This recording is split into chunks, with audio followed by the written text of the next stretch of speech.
Subscribe to our channel by clicking the subscribe button. Click the bell button and enjoy the latest uploads from our channel. अपनी भटकी हुई बेटी का सच्चाई से सामना करवाएगी अनुपमा, लाएगी अहमदाबाद वापस। नमस्कार दोस्तों, स्वागत है आपका आपके अपने चैनल हंग्री स्पिरिट्स में। हंग्री स्पिरिट्स देख रहे सारे दर्शकों का मैं अंजू शर्मा दिल से स्वागत करती हूँ। सबसे पहले उन सब बहनों को करवा चौथ की बहुत बहुत शुभकामनाएं जो आज ये पावन व्रत को रखती हैं। आप सभी के घर में सुख समृद्धि और प्यार आए। तो आज बात करते हैं अनुपमा के इस एपिसोड के बारे में, जिसमें दिखाया गया है कि कमिंग डेज में आध्या और अनुपमा में बड़े वाली बहस छिड़ने वाली है। आध्या यानी राही। तो इस बहस का अंजाम क्या होगा, क्या कहेगी अनुपमा, कैसे अपनी भटकी हुई बेटी को राह दिखाएगी, सख्ती से या प्यार से। बात करते हैं। पहले वाली निवेदन, जिन्होंने अभी तक चैनल को सब्सक्राइब नहीं किया है कर लीजिए, साथ में दोस्तों बेल आइकॉन दबाइएगा ताकि आपको हमारे वीडियोस के नोटिफिकेशन मिलते रहें। इस बार जो राही भागी है यानी आध्या भागी है, आध्या एक डर में भागी है कि मेरी मम्मी मुझे पुलिस में पकड़वा देगी, और उस डर के साथ साथ उसने पुराने सारे जख्मों को भी कुरेद लिया। इसलिए वो अपनी मम्मी के पास जाना ही नहीं चाहती है। अनुपमा ने पिछली बार आध्या को बचाया था, रेस्क्यू किया था। आध्या को उसने कुछ नहीं कहा, आध्या को उसी प्यार से उसने रखा क्योंकि आध्या बहुत सफर कर चुकी थी, जबकि आध्या तब भी गलत थी।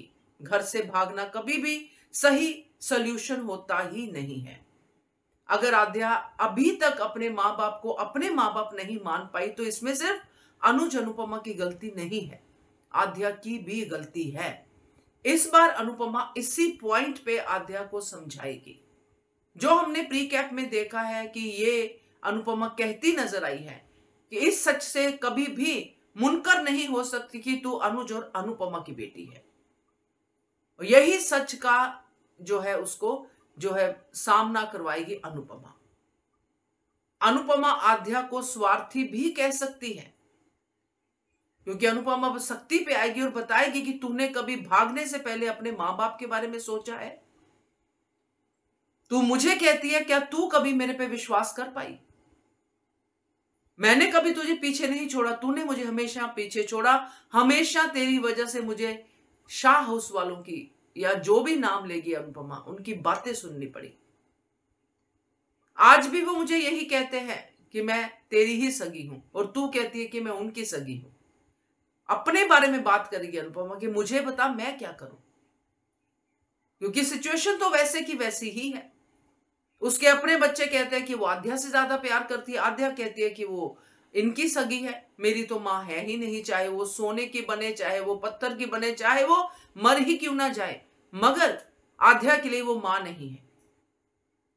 ये सब बातें जो आध्या के दिल में बैठी हुई है, जिनको लेके आध्या भटकी हुई है, इन सब बातों से आध्या का सामना करवाएगी। उसको बताएगी कि बेटा तू इस तरफ भी ध्यान दे कि क्या तूने अपने से आगे किसी को सोचा है? क्या तू भागी तो तू अपने डर से भागी कि तुझे पुलिस पकड़ के ले जाएगी, मगर तूने ये नहीं सोचा कि तेरी मां पुलिस के आगे पीछे घूम रही है, हाथ जोड़ रही है। वो क्या बोल रही होगी, वो क्या कह रही होगी? क्या वो ये कह रही होगी हाथ जोड़ के कि मेरी बेटी को पकड़ के ले जाओ?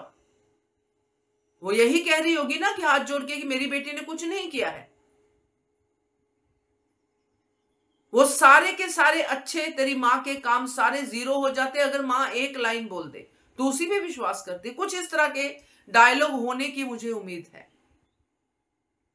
और जब अनुपमा बोलती है, आपको पता है अनुपमा फिर बोलती है, क्योंकि इस लीव के बाद अभी तक अनुपमा का 5 पन्नों का भाषण आया नहीं है, और ये सुनहरा मौका है अनुपमा के पास एक ऐसा भाषण, एक ऐसी जागृति आध्या के अंदर डालने का जो वाकई आध्या को जागृत करे, आध्या की पूरी उम्र की भटकन को खत्म करे, उसको सच्चाई से सामना करवाए कि अनाथ बच्चों के साथ रहना और अनाथ बच्चों की तरह जीना कितना पीड़ादायक होता है। तू इन अनाथ बच्चों की मदद कर सकती है, मगर तुझे इनकी मदद नहीं करनी है, तुझे इसके जैसे बन के ही रहना है। कुछ इस तरह की बातें मुझे लगता है अनुपमा करती नजर आएगी, और अल्टीमेटली आध्या को अहमदाबाद वापस आना ही पड़ेगा, क्योंकि अहमदाबाद में भी तो आध्या के लिए बहुत कुछ है। बहुत सारा ड्रामा तो वहीं पे बैठा है। तो ये सब होने की मुझे पूरी पूरी उम्मीद है। बाकी देखते हैं, आप बताइएगा आपका क्या कहना है इसके बारे में, कमेंट कीजिएगा। देखते रहिए channel hungry spirits. Thank you so much. Click the bell button and enjoy the latest uploads from our channel.